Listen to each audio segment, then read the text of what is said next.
अस्सलाम वालेकुम फ्रेंड्स, कैसे हैं आप सब। उम्मीद करती हूँ आप सब खैरियत से होंगे। आज हम जिस मौजू पर बात करने जा रहे हैं, मौजू है क़यामत। क़यामत आने के बिल्कुल करीबी आसार में से है कि जब क़यामत को सिर्फ 40 साल रह जाएंगे तो एक खुशबूदार हवा चलेगी जो लोगों की बगलों से नीचे से गुजरेगी, जिसका असर ये होगा कि मुसलमानों की वफ़ात हो जाएगी और दुनिया में काफिर ही काफिर रह जाएंगे। उसके बाद फिर 40 बरस का ज़माना ऐसे गुजरेगा कि उसमें किसी के औलाद ना होगी, यानी 40 बरस से कम उम्र का कोई ना रहेगा। दुनिया में काफिर ही काफिर होंगे, अल्लाह कहने वाला कोई ना होगा। लोग दोबारा बुतों की पूजा शुरू कर देंगे। शैतान सामने आकर लोगों से मिलेगा और बुत परस्ती पर उकसाएगा, खाना काबा को गिरा देंगे।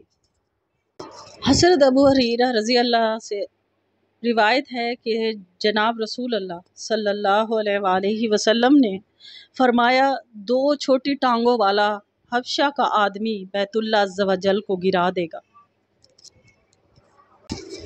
हज़रत अबू हुरैरा रज़ी अल्लाह ताला अन्हा से रिवायत है कि मैंने हुज़ूर नबी अकरम सल्लल्लाहु अलैहि वसल्लम को फरमाते सुना कि क़यामत कायम नहीं होगी यहाँ तक कि दोस्त की औरतें ज़िल खलसा पर हरकत करें। और ज़िल खलसा दरअसल दोस्त का बुत था जिसको वो जाहिलियत में पूजते थे। आखिरकार अल्लाह ताला के हुक्म से जबकि लोग अपने अपने कामों में मसरूफ़ होंगे कि दफ्तन हज़रत इसराफील अलैहिस्सलाम को सूर फूंकने का हुक्म होगा। शुरू में उसकी आवाज़ बहुत बारीक होगी, लेकिन रफ्ता रफ्ता बुलंद होती जाएगी। लोग कान लगाकर उसकी आवाज़ को सुनेंगे और बेहोश होकर गिर पड़ेंगे और मर जाएंगे, क्योंकि इरशाद बारी ताला है कि और जिस दिन सूर फूंका जाएगा तो जो कोई आसमान में है और जो कोई ज़मीन में है सब ही घबराएंगे, मगर जिसे अल्लाह चाहे।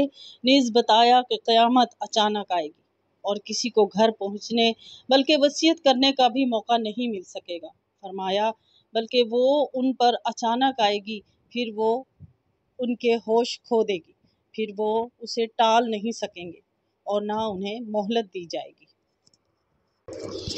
एक और जगह बताया गया कि क़यामत एक शदीद आवाज़ की सूरत में होगी। फरमाया, वो सिर्फ एक चीख का इंतज़ार कर रहे हैं जो उन्हें आएगी और वो आपस में झगड़ रहे होंगे। बस ना तो वो वसीयत कर सकेंगे और ना ही अपने घरों की तरफ वापस जा सकेंगे। फिर तो ज़मीन और आसमान में हलचल पड़ जाएगी। ज़मीन अपने बोझ और ख़जाने बाहर निकाल देगी। पहाड़ हिल हिल कर रेजा रेजा हो जाएंगे और धनी हुई रुई या ऊन के गालों की तरह उड़ने लगेंगे। आसमान के तमाम सितारे टूट टूट कर गिर पड़ेंगे और एक दूसरे से टकरा टकरा कर रेजा रेजा होकर फना हो जाएंगे। कर्ज आसमान और ज़मीन और पहाड़ जैसी अजीम शान चीज़ें फना हो जाएंगी। इसके मुतालिक इरशाद बारी ताला है कि जब फिर सूर में फूंका जाएगा, एक बार फूंका जाना और ज़मीन और पहाड़ उठाए जाएंगे, बस वो दोनों रेजा रेजा कर दिए जाएंगे। बस इस दिन क़यामत होगी।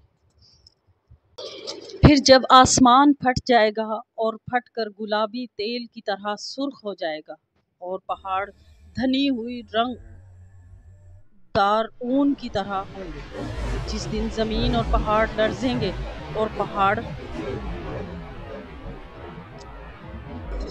ये भी वाज़ा कर दिया कि सूरज, चाँद और सितारे सब बेनूर हो जाएंगे। पूछता है कि क़यामत का दिन कब होगा? बस जब आंखें चुंधिया जाएंगी और चाँद बेनूर हो जाएगा और सूरज और चाँद इकट्ठे कर दिए जाएंगे। अलगर्ज़ जब सारी कायनात ख़त्म हो जाएगी तो उस वक्त सिवा उस वाहिद हकीकी के कोई ना होगा। वो फरमाएगा, लिमनिल मुल्कुल यौम, आज किसकी बादशाहत है? कहाँ हैं जब्बारीन, कहाँ हैं मुतकब्बिरीन? मगर कौन है जो जवाब देगा? फिर खुद ही फरमाएगा, लिल्लाहिल वाहिदिल क़हार, सिर्फ अल्लाह वाहिद क़हार की सल्तनत है। बेशक ویڈیو اچھی لگے تو لائک کیجئے، سبسکرائب کیجئے اور کمنٹس میں بتائیے۔ پھر ملتے ہیں اگلی ویڈیوز میں۔ اللہ حافظ۔